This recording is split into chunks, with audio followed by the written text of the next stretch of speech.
Assalamualaikum warahmatullahi wabarakatuh. Bertemu lagi dengan berita horor. Cerita dari Deoseta berjudul Pasak Rumah Tunggal. Pasak Rumah Tumbal. Yang mau berkunjung saya sertakan linknya. Bisa dilihat di deskripsi.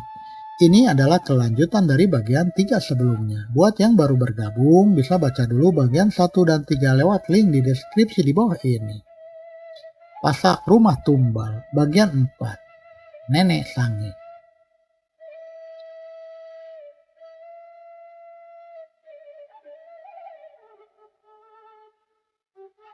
Kilas balik ke belakang. Nesi namanya, entah itu nama asli atau memang nama pamor yang digunakan di desa Dermaga. Ia seorang wanita pesolek yang anggun.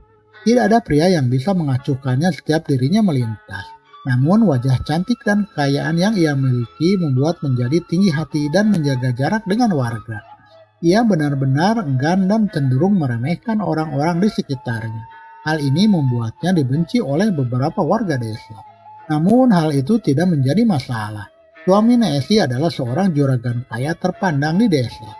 Warga pun mulai memaklumi tingkah Nesi karena suaminya memang banyak berjasa untuk perekonomian desa.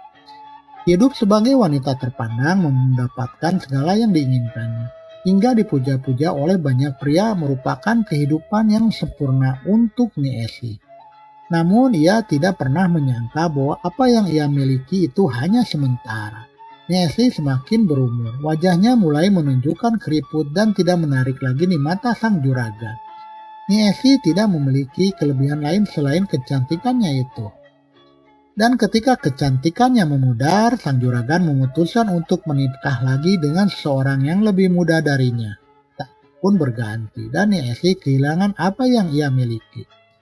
Hidup Nesi yang dulu penuh dengan kemewahan kini sirna. Ia tercampakkan dan suaminya mulai enggan menemuinya. Orang-orang yang dulu mengaguminya mulai menjaga jarak. Sifatnya yang sombong membuat ia dikucilkan. Bahkan ketika warga mengetahui bahwa sang juragan tidak lagi peduli dengan Nesi. Warga yang dendam tak segan-segan merundung Nesi. Mulai dari mencemooh hingga melemparinya dengan kotoran. Di tengah penderitanya itu, Nesi menyimpan dendam yang mendalam.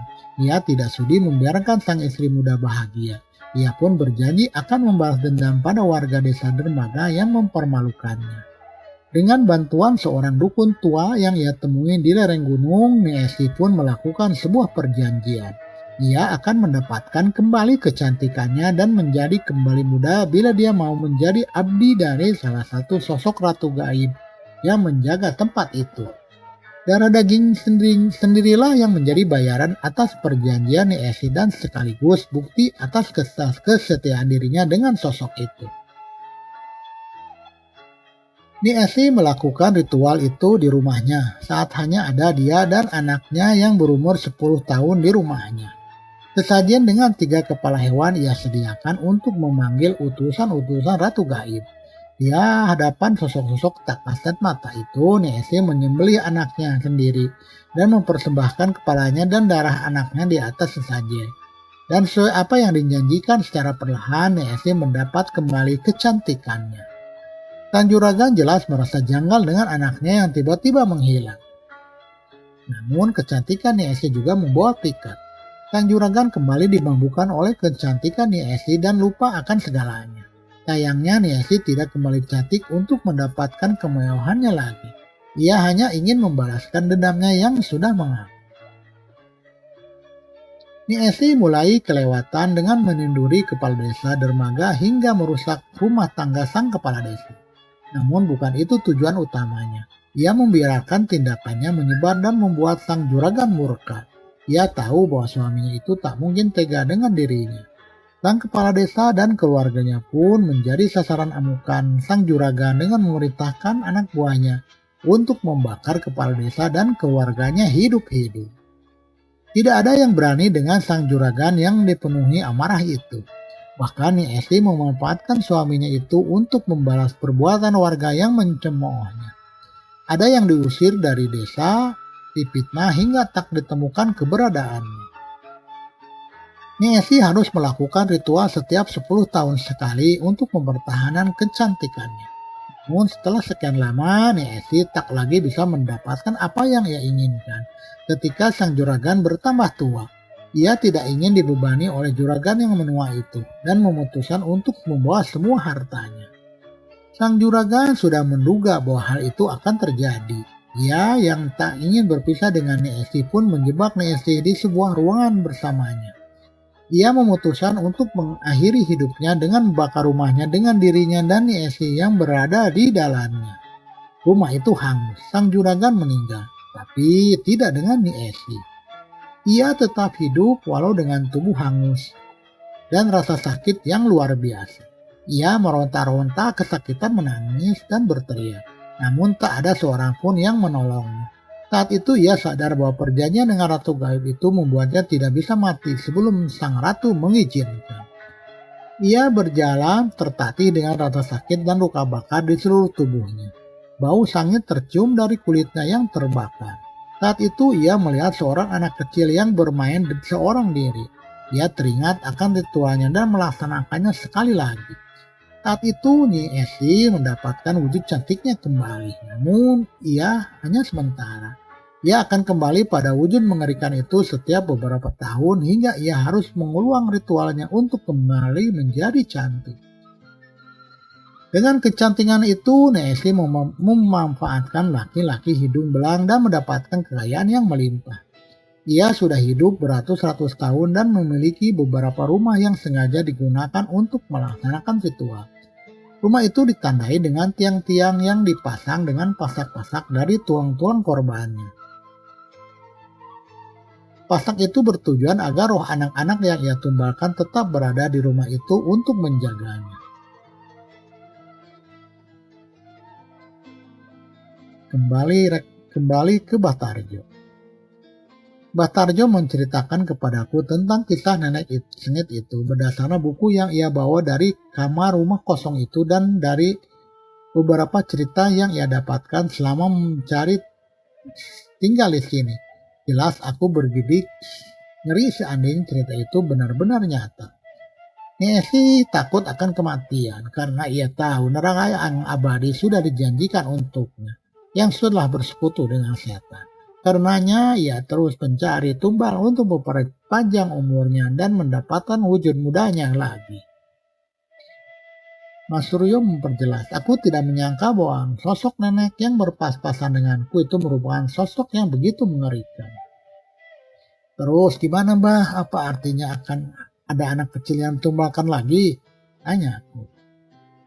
Kemunculan setan-setan dari rumah itu memang untuk mencarikan tumbal bagi nenek itu. Tapi bahkan setan-setan yang muncul itu belum seberapa. Mbah Bhatarjo. Maksud Bhatarjo? Besok malam akan lebih banyak. Tak menutup kemungkinan akan banyak anak yang menjadi korban. Ucap Bhatarjo. Aku menelan ludah mendengar perkataan itu. Bagian dari diriku masih tidak percaya. Mbah akan mencoba menghentikannya. Tapi Mbah tidak yakin Yun. Ucap Bhatarjo. Mbah mungkin butuh kami. Butuh saya? Kenapa Mbah? Tanya. Siapapun yang memasuki rumah itu tidak akan menemukan apapun. Hanya kita yang pernah masuk ke sisi gaib rumah itu yang bisa menemukan pasak-pasak itu dan mensucikannya. Jelas Bhatarjo. Bhatarjo menjelaskan saat setan-setan itu sedang berada di luar rumah. Ia berniat untuk memasuki rumah itu dan mencari pasak-pasak yang terbuat dari tulang belulang tumbal di sana. Ia akan membawa sebuah air yang sudah dibacakan doa untuk disiramkan di pasak itu. Menurutnya air itu bisa menenangkan roh dari pemilik tulang-tulang itu. Sayangnya pasak itu hanya dapat dilihat dari sisi gaib rumah itu dan hanya Bhatarjo dan aku yang pernah memasuki sisi gaib rumah itu yang bisa menemukannya. Bhatarjo tidak memaksaku untuk melakukannya. Terlebih aku juga tidak sepenuhnya percaya dengan cerita tak masuk akal ini. Aku pun berterima kasih atas informasi yang ia berikan. Namun ia mengatakan seandainya aku berubah pikiran, ia akan berada di depan rumah kosong itu setelah azan maghrib berkumandang. Saat itulah setan-setan dari rumah itu akan bergentayangan mencarikan tumbal untuk nenek sangit itu. Aku pun pulang ke rumah dengan perasaan yang berkecamuk. Suasana sepi desa dan perasaan aneh di sekitarku benar-benar membuatku merasa berada di tempat yang begitu asing. Ibu menyambutku dan sedikit menceritakan tentang kejadian aneh di desa seperti yang diceritakan Bang Fajar. Saat itu aku hanya memintanya tidak usah khawatir dan tidak keluar rumah setelah matahari terbenam. Malam itu aku terbangun lagi tepat pada jam 3 pagi. Ada suara aneh yang mengganggu dari luar. Sekali lagi aku membukanya dan terlihat kepala anjing berserakan di depan rumahku bersama Dennis yang memandangnya dengan aneh ke arah rumahku. Setelah cerita Mbak Tarjo tadi, apa yang kulihat sudah tidak begitu aneh lagi. Bahkan saat pagi harinya tidak sedikit warga yang membicarakan kejadian aneh di rumah mereka pada pukul 3 pagi. Esoknya aku mengambil libur untuk menenangkan pikiranku. Aku menikmati pemandangan dari teras rumah menyaksikan kesibukan warga komplek rumahku di pagi hari. Tak sedikit dari mereka menyapaku dan melempar senyum yang ramah. Walaupun ada berbagai kejadian tidak masuk akal akhir-akhir ini, warga desa masih terlihat bersusah untuk tenang dan beraktivitas seperti biasa. Aku menoleh ke arah anak-anak yang asik bermain di pinggir jalan. Terkadang mereka harus membereskan permainannya untuk menyingkir saat ada mobil lewat. Aku tak bisa membayangkan bagaimana jika salah satu saja dari anak-anak itu menghilang. Apalagi jika lebih. Sepertinya aku memang harus melakukan sesuatu, atau mungkin aku memang sudah terlanjur menjadi bagian dari sesuatu yang tidak masuk akal ini. Langit pun memerah, hujan rintik-rintik menemaniku, meninggalkan rumah dengan membawa sebuah payung kecil sesuai yang dikatakan Mbah Tarjo. Dia sudah menunggu di depan rumah itu seorang diri. "Kamu sudah datang, Yun," sambut Mbah Tarjo. "Kita selesaikan ini, Mbah. Besok saya mau bolos lagi dan tidur sampai siang," balasku. Mbah Tarjo tersenyum. Ia memberikan sebotol air untuk kubawa. Ia menceritakan ada 7 tiang utama di bangunan itu yang harus kami siramkan dengan air yang ia berikan. Ia juga mengatakan agar aku tidak lupa membaca doa sebelum memasuki rumah itu. Baru saja langit menjadi gelap, tiba-tiba terdengar suara teriakan dari arah salah satu rumah. Kami pun menoleh dan mendapati seorang anak kecil sedang mengamuk mencoba melarikan diri dari rumah. Ia mencekik kucing peliharaannya dan memakan hidup-hidup sambil berlari ke arah rumah ini. Aku pun melempar payungku dan berlari menahannya dan menahannya bersama kedua orang tuanya yang panik. "Nak, kamu kenapa, Nak? Kenapa bisa sampai begini?" Tangis ibu itu berusaha menenangkan anaknya di tengah hujan yang mulai deras. Namun itu sia-sia. Yang bisa ayahnya lakukan adalah mengikat anaknya ini untuk mencegahnya melakukan hal-hal yang membahayakannya. Belum selesai dengan anak itu, tiba-tiba terdengar suara teriakan anak kecil dari rumah lain. Suara itu terdengar semakin banyak dan tak sedikit kaca yang pecah terdengar dari sana. Aku menoleh ke arah Mbak Tarjo dan ia sedang memandang ke arah satu sisi jalan. Aku menoleh ke arah yang sama dan samar-samar mendapati sosok seorang yang berjalan dengan langkah terseok. Dia nenek sangit itu. Dia di belakangnya melayang sosok kuntilanak jangkung yang selama ini mengikutinya. Anehnya kedua orang tua itu tak bisa melihat apa yang kami lihat.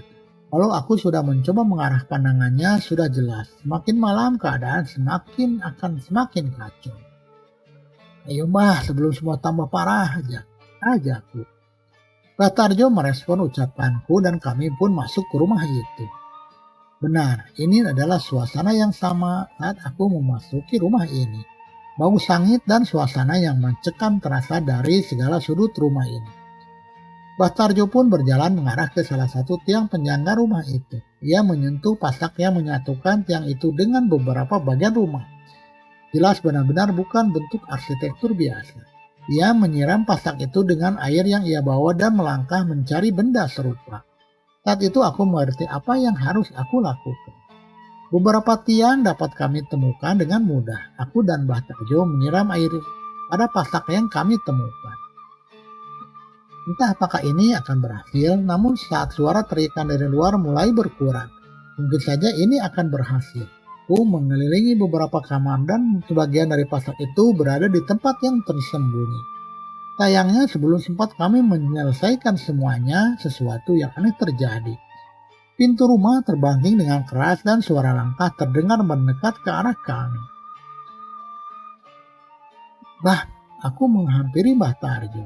Sayangnya ia pun terlihat sedang panik mendengar suara itu.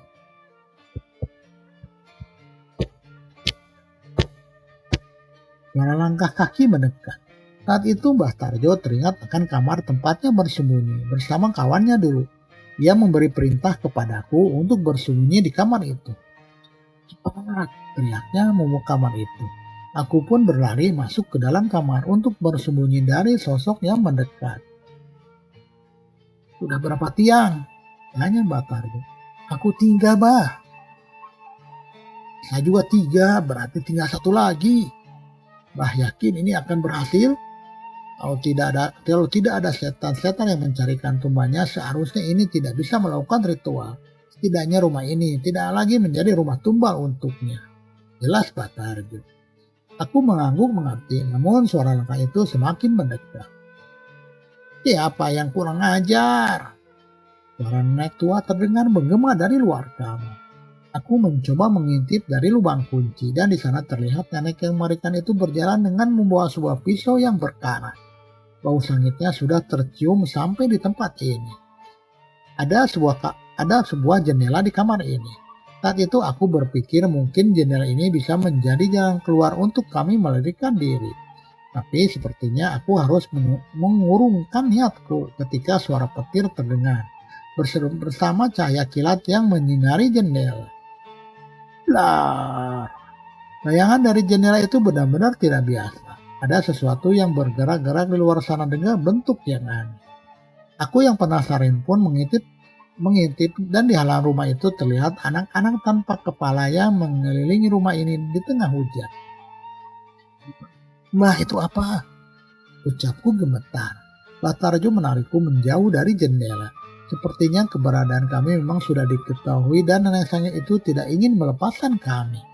Kami menunggu, benar-benar hanya menunggu dalam ketakutan di ruangan itu. Suara langkah kaki, pintu yang digedor hingga tawa aneh makhluk yang tak terlihat terdengar dari luar kamar. Sekali lagi aku mencoba mengintip melalui lubang kunci. Namun kali ini yang terlihat didorong adalah kuntilanak jangkung itu. Ia menatap ke arah pintu kamar itu dan tersenyum dengan mata yang menatap ke arahku. Ia mengetahui keberadaan kami. Aku mundur dari lubang kunci kamar. Tapi tiba-tiba aku menginjak sesuatu yang cair di bawah. Yun, di bawah kamu. Aku menoleh dan darah segar mengalir dari celah pintu masuk ke dalam kamar. Aku pun mundur dan terjatuh. Bagaimana darah sebanyak itu bisa masuk ke kamar ini?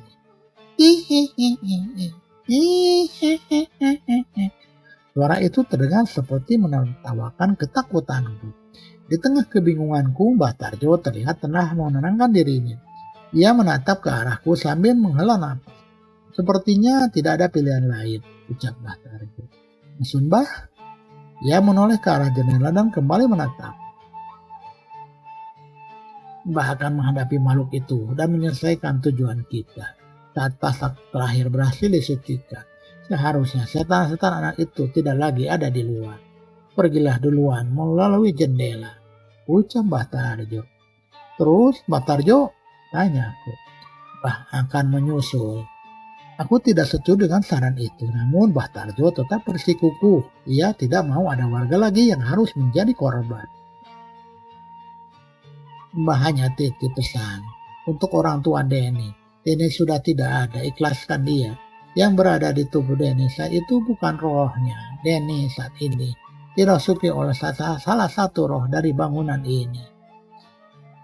Seandainya Mbah berhasil, mungkin sosok di tubuh Dennis akan pergi. Dia akan kembali menjadi jasad. Mendengar perkataan itu aku tercekat. Aku tak menyangka dengan semua ini. Kupikir Dennis memang benar-benar selamat. Namun jika kenyataan seperti ini.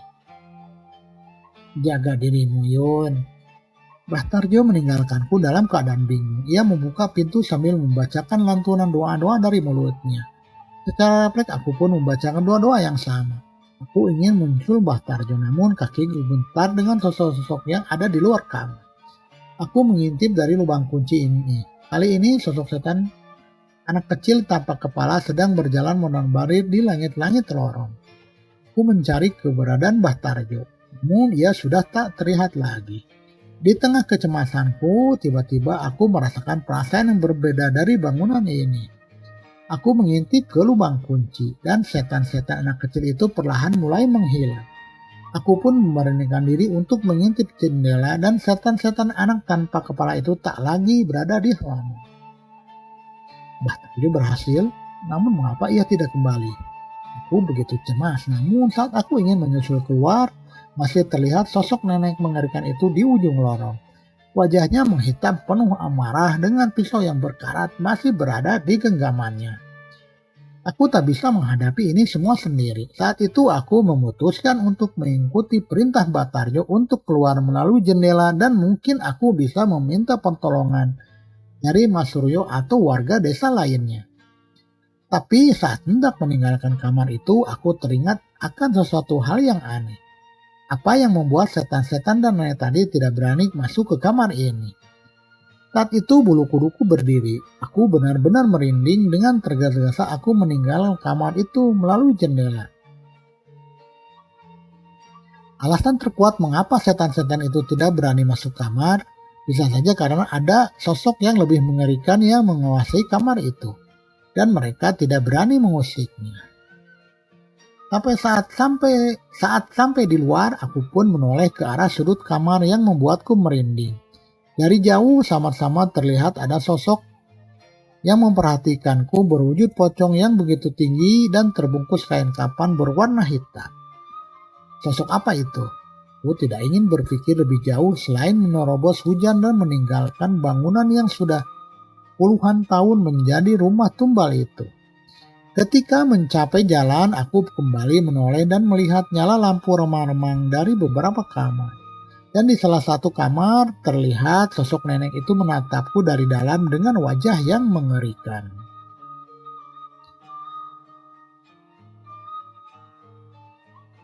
Aku menceritakan semua yang terjadi pada Mas Suryo. Ia pun menceritakan bahwa anak-anak yang kesurupan di sana berangsur-angsur pulih di waktu yang tak berbeda jauh setelah Mbah Tarjo meninggalkan kamar. Namun aku menyesalkan apa yang terjadi dengan Mbah Tarjo. Mbah Suryo dan teman-teman Bang Fajar menelusuri dalam rumah itu saat hari sudah terang. Sayangnya sekali lagi mereka tidak menemukan hal aneh di rumah itu. Aku pun berpikir apa memang hanya aku dan Mbah Tarjo yang bisa memasuki sisi lain dari bangunan itu. Aku meminta maaf pada Mas Suryo, namun ia sama sekali tidak menyalahkanku. Ia sudah menemani Mbah Tarjo begitu lama, dan tujuan hidupnya memang menyelesaikan masalah rumah tumbal itu. Ia pun bercerita bahwa ia tidak merasakan firasat apapun mengenai Mbah Tarjo. Hal ini membuatnya merasa yakin bahwa Mbah Tarjo masih hidup. Teror yang berasal dari rumah tumbal itu benar-benar sirna. Tak lagi ada gangguan yang muncul dari bangunan itu. Tapi sayangnya aku tahu bahwa nenek sangit itu masih ada. Seandainya ia tidak memiliki rumah atau setan-setan untuk mencarikan dirinya tumbal, kira-kira apa yang akan ia lakukan? Apa mungkin ia akan membesarkan anak-anak tumbalnya sendiri? Entahlah. Tamat, selesai kisah pasak rumah tumbal. Terus ikuti channel Berita Horor. Jangan lupa subscribe, share, komen, dan nyalakan tanda loncengnya supaya tidak ketinggalan cerita-cerita dari Berita Horor. Sehat selalu dan berkah. Wassalamualaikum warahmatullahi wabarakatuh.